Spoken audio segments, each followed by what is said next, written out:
Hanggang ngayon, gutom pa rin ang idinadaing ng ilang residente sa Hernani, Eastern Samar. Sa bayan naman po ng Giwan, pakas pa rin ang dilubyong hatid ng bagyong Yolanda. May news to go si Marisol Abdurrahman. Ganito pa rin ang hitsura sa bayan ng Giwan. Mga nakatumbang puno at pose ng kuryente at mga kalat sa gilid ng kalsada. Sarado pa rin ang mga establishmento. Pahirapan ang serbisyo publiko. Massive talaga yung destruction. Sa pag-assess 100% ng households dito.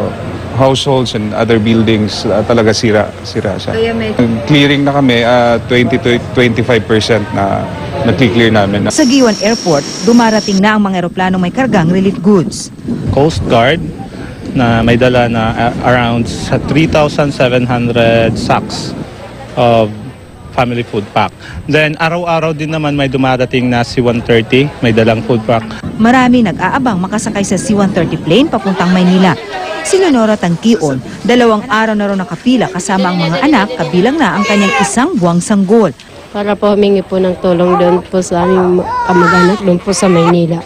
Kasi yung mga iba kong kamag-anak po doon sa Leyte din, nasalanta din ng bagyo. Sa tala ng pamahalaan ng Giwan, 100 ang patay at 16 ang nawawala. Sa bayan ng Hernani, pilit na ibinabalik sa normal na mga residente ang kanilang pamumuhay. Ang mga taga-sitio Kaantulan Barangay Padang sumisilong muna sa tents na tinawag nilang Yolanda Homes.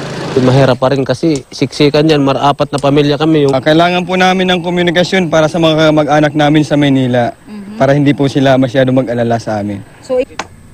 May sumusubok na rin magtayo ng bahay gamit ang mga napupulot na mga materyales. Bakit to pinagtsatsagaan yung gamitin? Baka hindi na pwede yung iba. Waray man iba nga gagamitin. Pero reklamo ng ilan sa mga nakausap namin. Naiyak ako kasi nakakarating sa amin dito, kaunti lang.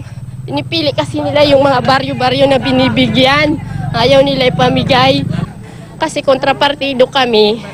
O yung barangay, ayaw nila dito bigyan. Maging pantay-pantay na pagtingin sapagkat pareho naman po kaming nawalan. Sa ganitong calamity kayo, sa kalamidad ngayon, wala kang pipili na ano. Tinitiyak ko walang nagugutom dito sa Hernani. Nakatawag naman sa aming pansin ang mga batang nagkaklase sa loob ng sirasirang gusali.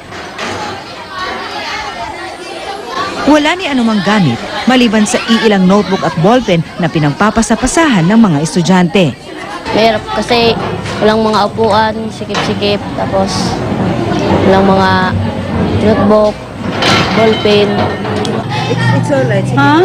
Yung mga instructional materials namin nawala. Paano naman namin matuturuan ang mga bata? Lahat na ano. Itong aking kinatatayuan ay isa actually school campus, ang Pedro Candido Memorial National High School. Pero sa sobrang lakas daw ng bagyo at laki ng alon, wala na halos na isa mang istrukturang natira. Maging lahat ng kanilang classroom ay na-wash out. Kaya naman ang mga guro dito at mga estudyante, dito na lamang nagtsatsagang magklase. Tulad na lamang ng grade 8 students na ito na pinagsama-sama na muna. It's very hard because we have to stay under the sun. So we have to find ways para makapag-pour out sila. Hindi nagkakasya yung ano ko. Yes, Masakit ba? medyo. Sa kabila nito, nagpapasalamat sila na nakaligtas sila sa trahedya. Marisol Abdurrahman, GMA News.